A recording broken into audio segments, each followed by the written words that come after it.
ശബരിമലയിലെ സ്വർണ്ണമോഷണവുമായി ബന്ധപ്പെട്ട വിഷയത്തിൽ മന്ത്രി വി.എൻ. വാസവൻ രാജിവെക്കണമെന്നാവശ്യപ്പെട്ട് യൂത്ത് കോൺഗ്രസ് ജില്ലാ കമ്മിറ്റിയുടെ ആഭിമുഖ്യത്തിൽ മന്ത്രിയുടെ ഏറ്റുമാനൂരിലെ MLA ഓഫീസിലേക്ക് നടത്തിയ പ്രതിഷേധ മാർച്ചിൽ സംഘർഷം. ഏറ്റുമാനൂർ മഹാദേവ ക്ഷേത്ര പടിഞ്ഞാറേ നടയിൽ നിന്നും ആരംഭിച്ച പ്രതിഷേധ റാലി നീണ്ടൂർ റോഡിന്റെ പ്രവേശന ഭാഗത്ത് പോലീസ് ബാരിക്കേഡ് വെച്ച് തടഞ്ഞു. തുടർന്ന് നടന്ന പ്രതിഷേധ യോഗം യൂത്ത് കോൺഗ്രസ് ദേശീയ ജനറൽ സെക്രട്ടറി ബിനു ചുള്ളി ഉദ്ഘാടനം ചെയ്തു. ഈ നാടിന്റെ നാട്ടുവഴികളിൽ മുഴുവൻ ശബരിമല സംഗമത്തിന്റെ ബോർഡുകൾ കണ്ടു. നമ്മൾ അയ്യപ്പനില്ലാത്ത ബോർഡ്, പിണറായി വിജയനും മന്ത്രി വാസവനുമൊക്കെ അടങ്ങുന്ന വലിയ ചിത്രങ്ങൾ വെച്ച ബോർഡുകൾ നമ്മൾ കണ്ടു. അയ്യപ്പ സംഘവുമായി ബന്ധപ്പെട്ട് വലിയ വിവാദങ്ങൾ നടന്നു.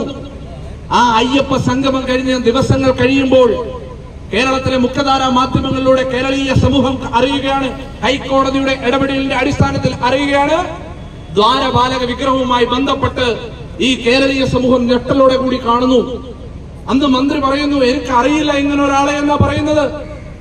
തിരുവിതാംകൂർ ദേവസ്വം ബോർഡുമായി ബന്ധപ്പെട്ട് ശബരിമലയിലല്ല, ഈ നാട്ടിലെ തിരുവിതാംകൂർ ദേവസ്വം ബോർഡിന്റെ ഏതെങ്കിലും ഒരു ചെറിയ ക്ഷേത്രത്തിൽ പോലും ഒരു ശൗചാലയം പണിഞ്ഞാൽ പോലും എന്റെ മികവാണ്, എന്റെ ഭരണത്തിന്റെ നേട്ടമാണെന്ന് പറയുന്ന ഈ മന്ത്രി പുങ്കവനുണ്ടല്ലോ, അദ്ദേഹം അറിയത്തില്ല പിന്നെ എന്തിനാണ് ഈ വകുപ്പിൽ ഇരിക്കുന്നതെന്ന് ഉത്തരവാദിത്വത്തോടു കൂടി ഞങ്ങൾ ചോദിക്കുകയാണ്. അദ്ദേഹം പറഞ്ഞു, എനിക്കറിയില്ല ഉണ്ണികൃഷ്ണൻ പോറ്റിയെന്ന്. നിങ്ങൾ ഓർക്കുന്നില്ലേ? നമുക്ക് മറക്കാൻ കഴിയുമോ? മന്ത്രി ഉത്തരവാദിത്വത്തോടു കൂടി പറയാണ് എനിക്കറിയില്ല എന്ന്. ആരാണ് ഉണ്ണികൃഷ്ണൻ പോറ്റി? അദ്ദേഹം പറഞ്ഞു കഴിഞ്ഞപ്പോൾ 2 ദിവസം കഴിഞ്ഞപ്പോൾ കേരളത്തിലെ മാധ്യമങ്ങളിലൂടെ വരികയാണ് ഈ ഉണ്ണികൃഷ്ണൻ പോറ്റിയും മന്ത്രി വി.എൻ. വാസവനും ചങ്ങാതിമാരെ പോലെ ചിരിച്ച് അട്ടഹസിച്ചു നിൽക്കുന്ന ചിത്രങ്ങൾ. തുടർന്ന് മന്ത്രി വി.എൻ. വാസവന്റെ കോലം കത്തിച്ച് പ്രതിഷേധം രേഖപ്പെടുത്തി. പ്രവർത്തകർ ബാരിക്കേഡ് മറികടക്കാൻ ശ്രമിച്ചതിനെ തുടർന്ന് പോലീസ് ജലപീരങ്കി പ്രയോഗിച്ചു.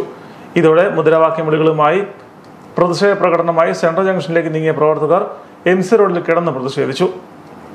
പോലീസ് ബലപ്രയോഗത്തിലൂടെ ഇവരെ റോഡിൽ നിന്ന് നീക്കാൻ ശ്രമിച്ചത് സംഘർഷത്തിന് വഴിതെളിച്ചു.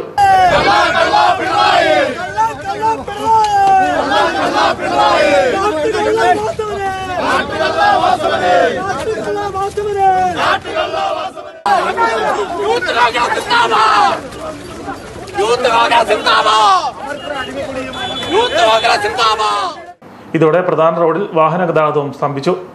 യൂത്ത് കോൺഗ്രസ് ജില്ലാ പ്രസിഡന്റ് ഗൗരി ശങ്കർ ഉൾപ്പെടെ 10 പേരെ പോലീസ് കസ്റ്റഡിയിലെടുത്തു. ഇവരെ പിന്നീട് ജാമ്യത്തിൽ വിട്ടു. യൂത്ത് കോൺഗ്രസ് ജില്ലാ പ്രസിഡന്റ് ഗൗരി ശങ്കർ, മറ്റ് നേതാക്കളായ ചിന്തു കുര്യൻ, കൃഷ്ണകുമാർ, വിഷ്ണു ചെമ്മടവള്ളി, അഡ്വക്കേറ്റ് ജിത്തു, ജോർജ് വയസ് തുടങ്ങിയവർ പ്രസംഗിച്ചു.